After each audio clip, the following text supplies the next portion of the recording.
There is growing concern over the impact of Sargassum seaweed on the livelihood of East Coast communities. The nation prepares for International Women's Day on Thursday, March 8th, and young entrepreneurs with bright ideas get in the ring. This is the CTV News. I am Natalie Fanis presenting. We begin with what is becoming a nuisance and a public health headache for East Coast communities. Residents of Prale, Dennery, Mico and Savans Bay are once again battling an invasion of Sargassum seaweed. As a consequence, the Fisheries Department is from this week hosting a series of meetings with fishermen and a cross-section of the communities to discuss the way forward. We have details in this report. The bays and the jetties used by fishermen and pleasure crafts are being overwhelmed by rotting and highly pungent Sargassum seaweed floating in from the east coast. We don't know if the Sargassum is toxic. There is a lot of dead fish in the Sargassum as well. Agneta Thomas of the Dennery Fishermen's Cooperative says fishermen are having difficulty navigating out of the sheltered anchorage into the high seas because of the volume of Sargassum seaweed. It affects the lifestyle of fishing because now that the seaweed is so widespread in the ocean that now you have the peak season of the dolphin and the tunas, and for some reason of the Sargassum seaweed, you find that that pattern has changed. Ms. Thomas says fishermen have developed engine problems with the seaweed damaging costly filters and other parts in the outboard engine. As a consequence, economic life is being affected, including livelihoods of persons living near the waterfront. It is imposing some difficulties on their pockets because they have to go back and buy new parts for the engine. These and related issues will be discussed when a series of meetings are held next week along the East Coast. The Department of Fisheries has received resources to jumpstart a cleanup operation and to combat the influx of the Sargassum seaweed. The department is soliciting ideas and assistance from the general community on the most effective means of dealing with this issue. The meetings start in Dennery on Tuesday from 5:30 p.m. at the Dennery Primary School. On Wednesday, it is the turn of Mico, also from 5:30 p.m. The venue is the Mico Secondary School. Savans Bay will be on Thursday, March 7th at the Savans Bay Fish Landing site. This time it is from 3 p.m. It will be the turn of Prale on Monday, March 12th at 5:30 p.m. at the Prale Community Center. All groups, including sports clubs, churches, businesses, and schools, are invited to attend those critical meetings seeking an effective response to the invasion of Sargassum seaweed along the East Coast. Again, we help in issuing a call to all residents to attend those meetings and to get ready to participate in the cleanup activities which will follow. Meetings are organized for Wednesday in Mico, Thursday in Savans Bay, and next week Monday in Prale. The achievements and contribution of women in St. Lucia are being celebrated as activities marking this year's observance of International Women's Day kicked off with a national church service at the Deriso SDA Church over the weekend. Frenelle Neptune reports. An emotional gender relations minister, the Honorable Dr. Gail Rigobert, addressed the gathering of well-wishers, expressing her commitment to take action to deal with the injustices faced by women and girls in the country. The celebration of International Women's Day, observed on March 8th, marks collective action worldwide in fostering responsibility for the achievement of gender parity under the theme, "Time is Now, Rural and Urban Activists Transforming Women's Lives." I am motivated to correct the wrongs meted out to children in school, forcing girls to drop out of tertiary educational institutions because of sexual abuse and harassment by teachers.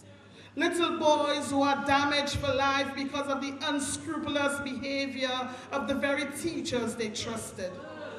Women who are forced to leave their job because of the sexual advances made by fellow colleagues or employers.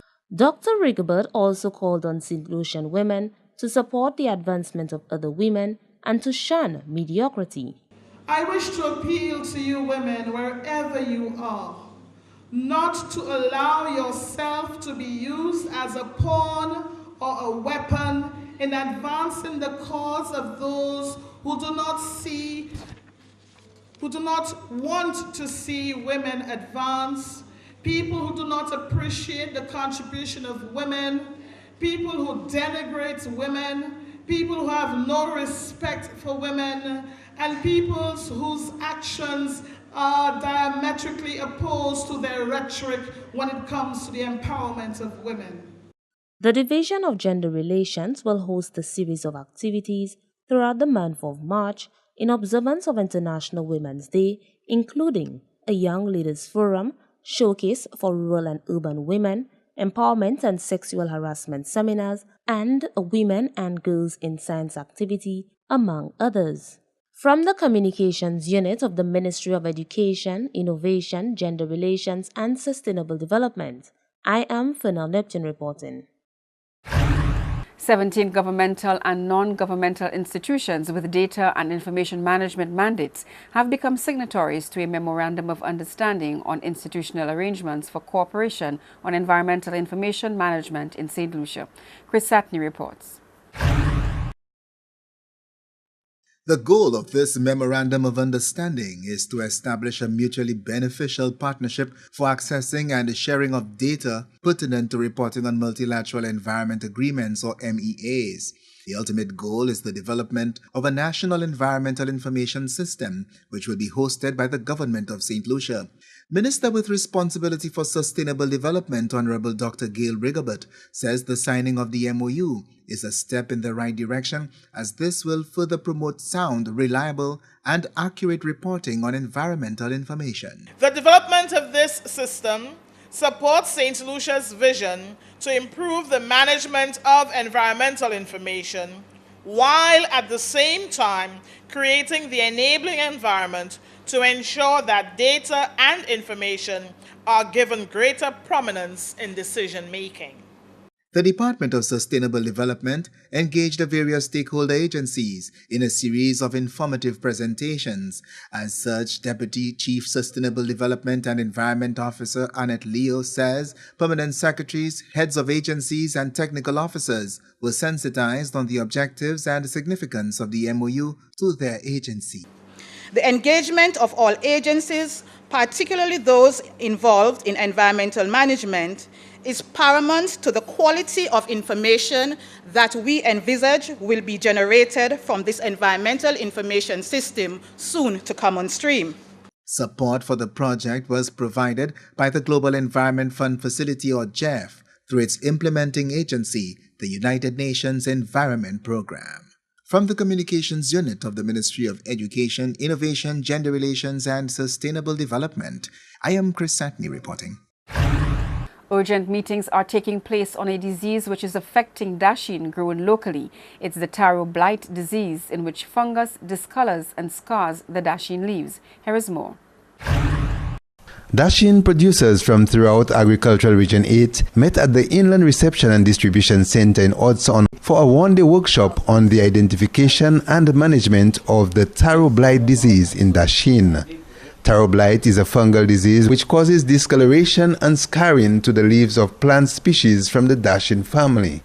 A majority of our farmers are dasheen farmers, plantain farmers, so we in Region 8, we saw the need to have a taro blight workshop, which is a disease which is found commonly within the dasheen. So at the workshop, there will be the information that will be disseminated to them will allow them to know what exactly it is, the disease, the symptoms, and how to lessen the spread of that disease. Because some farmers, they tend to think it is black sikatoka, but it is not the black sikatoka. You understand? So we want them to understand that. The disease was first identified in St. Lucia in 2007 and has affected the livelihoods of dasheen producers ever since it was introduced here. The workshop focused on various husbandry practices that could be used to minimize the spread of the disease. You have to put in place a lot of different what we call cultural practices in terms of land preparation to plant, the chemicals you will use if you have to use chemicals, when you will start to use it, the cleanliness of the farm, drainage, make sure that your soil has good aeration and all of these things. A lot of the things we didn't used to do before, I mentioned that, we have to do it now, like for example, application of lime into the soil, and that helps the plant to have more tolerance or more resistance to the disease. So in addition to the chemical you may apply, although we don't have a lot of them, I mentioned the metalaxyl, but in addition to that chemical which you will apply, all of these other practices give strength. It boosts the health of the plant, giving it some level of resistance to deal with the disease. Organizers of the workshop also collaborated with the Agricultural Research and Development Division to reiterate the need for farmers to ensure safety when handling toxic chemicals. From the Agriculture Information Unit, I am Hinkson Butcher. Entrepreneurs and startups with innovative ideas or businesses are being given an opportunity to pitch before potential investors, financial agencies, and business development organizations in a global competition called Get in the Ring. The St. Lucia leg will take place March 21st, 2018, with the global contest in May this year. The deadline for registration is March 9th. Get in the Ring, a concept based on the sport of boxing, puts entrepreneurs in a ring as they seek to convince a panel of judges that their business idea is sound, innovative, and scalable.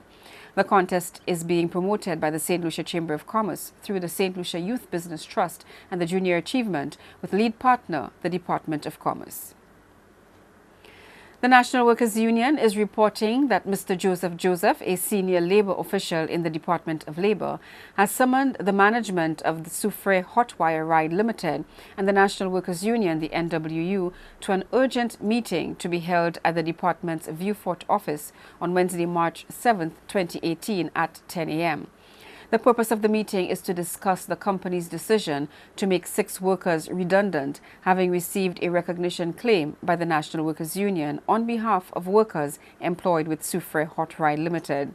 Senior labor official Mr. Joseph has made it abundantly clear that both union and company must adhere to provisions within the labor legislation of the country. The NWU will be demanding that the company reverses its decision, that dates for a pre-poll meeting be agreed upon, and that a secret ballot poll be held to determine one way or another the NWU's recognition claim. Meanwhile, the National Workers Union has planned a general meeting for the workers on that Wednesday, March 7, 2018, at the Whispers restaurant in Soufre. School principals across the island have deemed themselves ready for the technological changes occurring in education as they completed a 2-day conference last week. Chris Satney has more. While school principals are strengthening their resolve to take up the challenge and not be left behind by a more technologically advanced student population, they nonetheless are being advised to set realistic and holistic goals in using technology to enhance their leadership. Guest speaker at the 34th Annual Education Conference put on by the National Principals Association, Dr. Colin Green, says a totally different approach to school management is required in this technologically changing world. Dr. Green is the current principal of the Princess Margaret School of Antigua and Barbuda. You see, the digital divide can be reduced where impact is concerned if our vision is holistic. We must first consider who we are educating and why ICTs can be such a critical tool for enhanced learning. For instance, our students are by nature digital natives. They were born into the IT niche. Minister with responsibility for education, Honorable Dr. Gail Rigobert, who has championed the need for the education system to more fully embrace the technological age, highlights this need as being significant to preparing students for the jobs of the new century. Key to this achievement, she says, is the preparation and the training of teachers and principals. I am happy to report that we have, at this stage, been able to identify 2 sources of finance, which we are hoping we can devote to the training of our principals and teachers. Further, last week I engaged with the High Commissioner of Canada, who has agreed to partner with me in that vein as well. Meantime, NPA President Pauline Antoine Prosper says her association fully embraces the need for her members to advance technologically and welcome any help that would lead them to achieving this goal. As principals, we must take the lead in transforming our schools into 21st century compliant institutions to produce successful world citizens, not St. Lucian citizens anymore.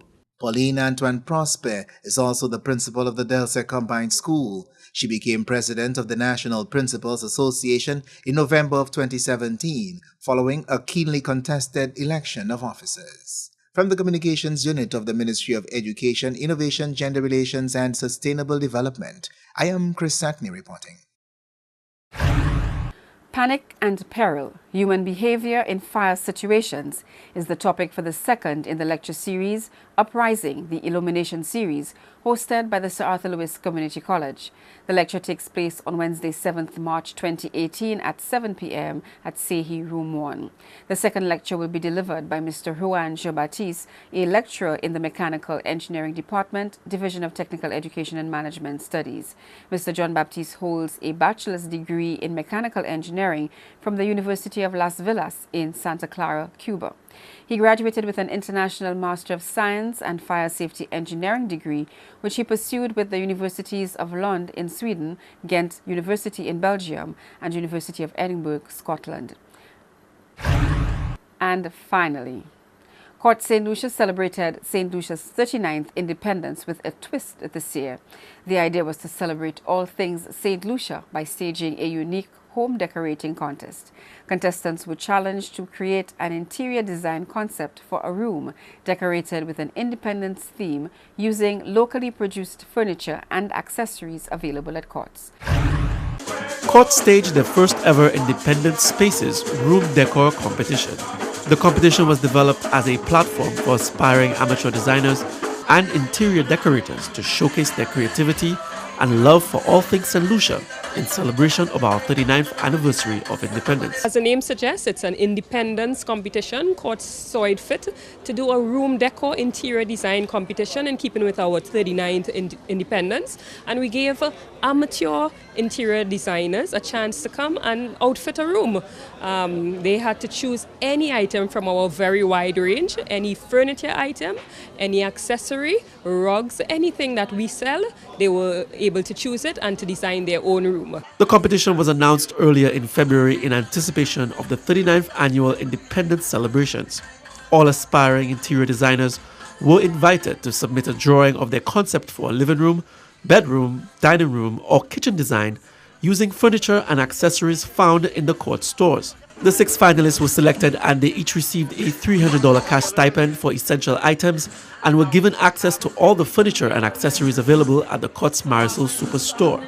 On February 28th, they created their custom room designs in designated tents set up at the court's Marisol parking lot, where the public was invited to vote for their favorite design for the People's Choice Award and for the judges to determine the winner for the first ever Independent Spaces room decor competition. After a full day with their designs on display, the contestants waited anxiously for the results. First, the runners-up were announced, and then the grand prize winner of the $2,000 cash prize was announced as Trisha Kadeh. What I decided to do was to use as much of the products at courts as I could possibly get, because as a designer you'd want to design and get the resources to bring your design to life, but I decided to check out the resources and design for the resources, so I used everything from courts. But when they called my name, I was completely thrown away because this is my first time trying anything like this. So I'm happy, I'm very excited, and I guess I can't wait for the next one. Courts Unicuma OECS Commercial Director Lawrence Sidoni said it was the first time Courts has tried such an event and that she was delighted with the results.